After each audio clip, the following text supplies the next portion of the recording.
Boys and girls, this is Principal Miller Smith, and I have to say, I think that all of you are amazing. But today I want to read you an amazing story about Houdini, the amazing caterpillar. Houdini, the amazing caterpillar, written by Janet Peterson.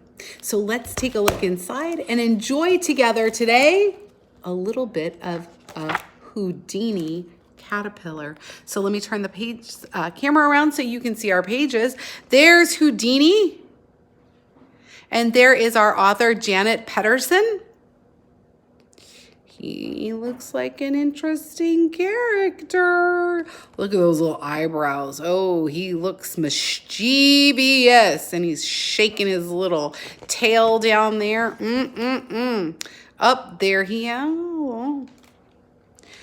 You will do amazing and magical things, Houdini, whispered Houdini's mother when he was just a tiny egg nested upon a bright green leaf. So, that's actually Houdini right there.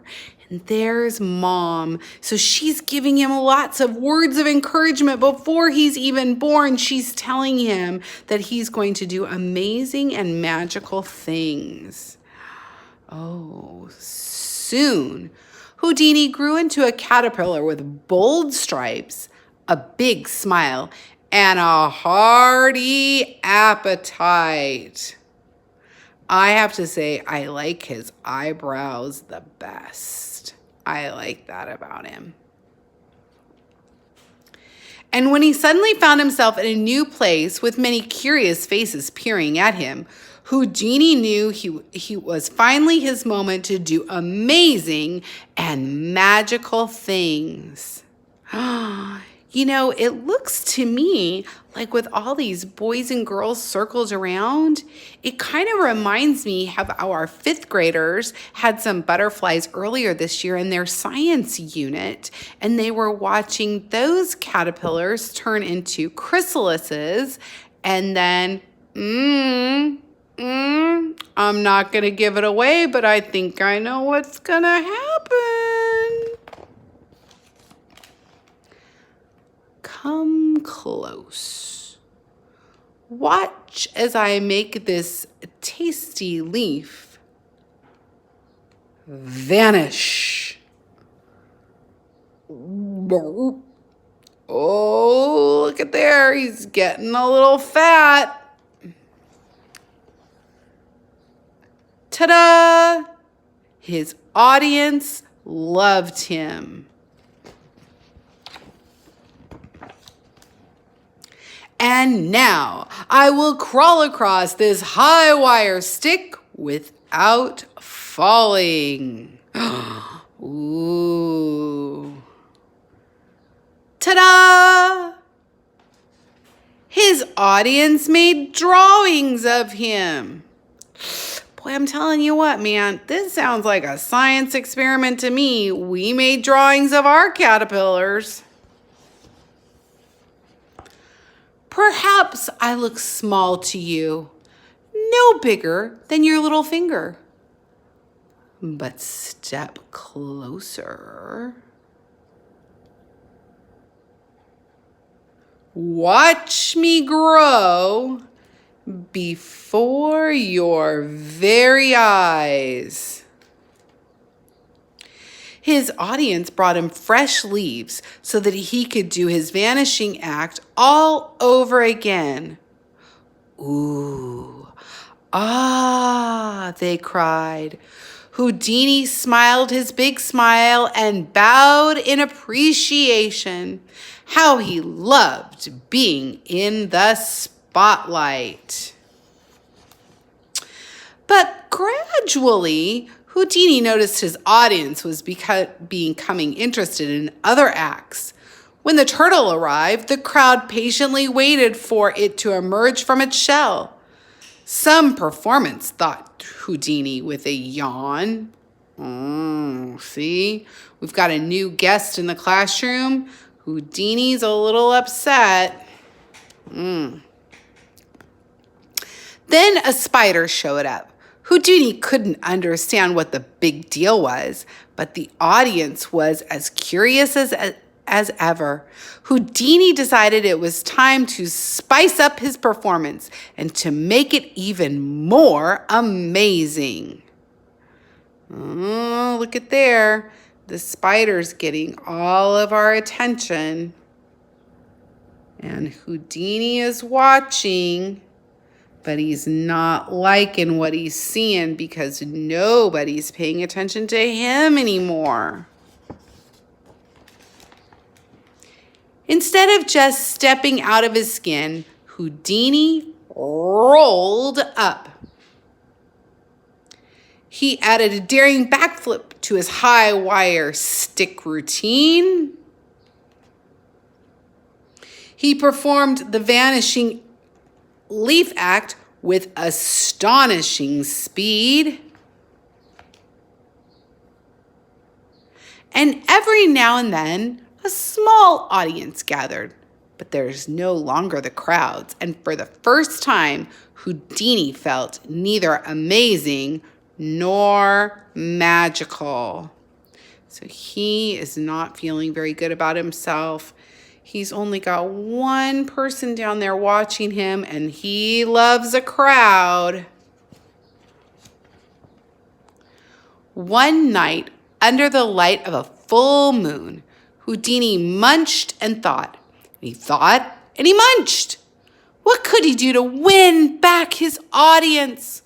Looking around, he had to admit that the turtle's new act showed courage.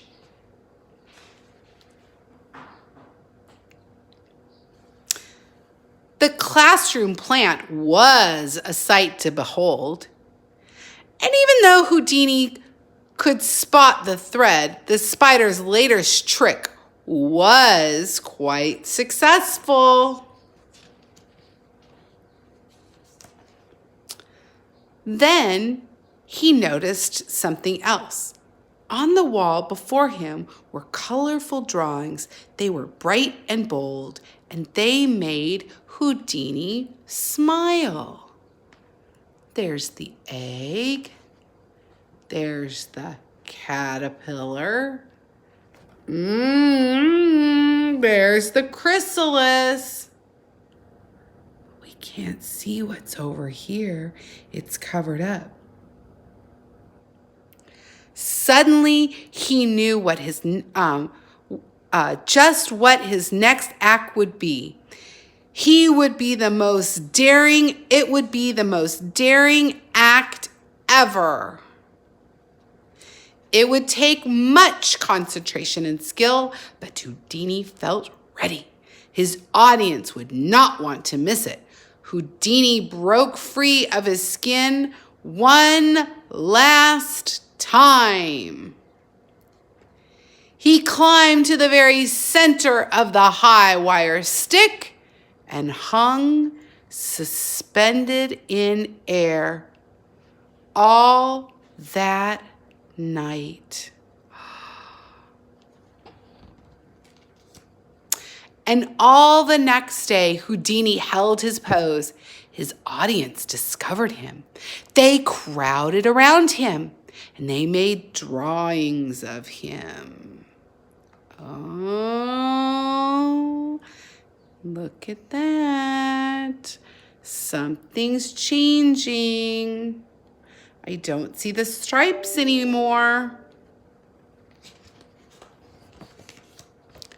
For almost 2 weeks, Houdini held his pose without food, without water, without taking a break, and his audience watched in anticipation.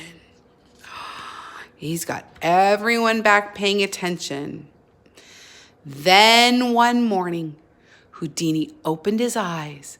Many curious faces were peering at him, and Houdini smiled his big smile, happy to be in the spotlight again. Gather close. This will be the moment that I break free. Houdini twisted. He squirmed.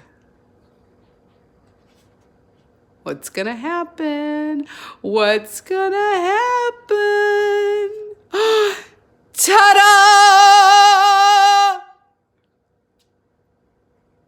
Look at that. And he still has his eyebrows that I love. Oh. Ooh. Ah! He heard as his new wings lifted him higher and higher. Houdini bowed his head in appreciation. He, too, was amazed at the magic inside him. Wow. Oh, look. There's Mom. Oh, she's got to be proud. And then our author ends with some information about the stages of the monarch butterfly. And, I think this is interesting. The monarch egg is only 3 to 4 days. The caterpillar is for 2 weeks. The chrysalis is 10 days. And the butterfly lives for up to 45 days total. Wow. That's not a very long life, but a beautiful one for sure. So there you go. Houdini, the amazing caterpillar, brought to you today by your favorite Bahrain Elementary principal. Wait for it. I'm your only one. Penelope Miller-Smith. Have a great day.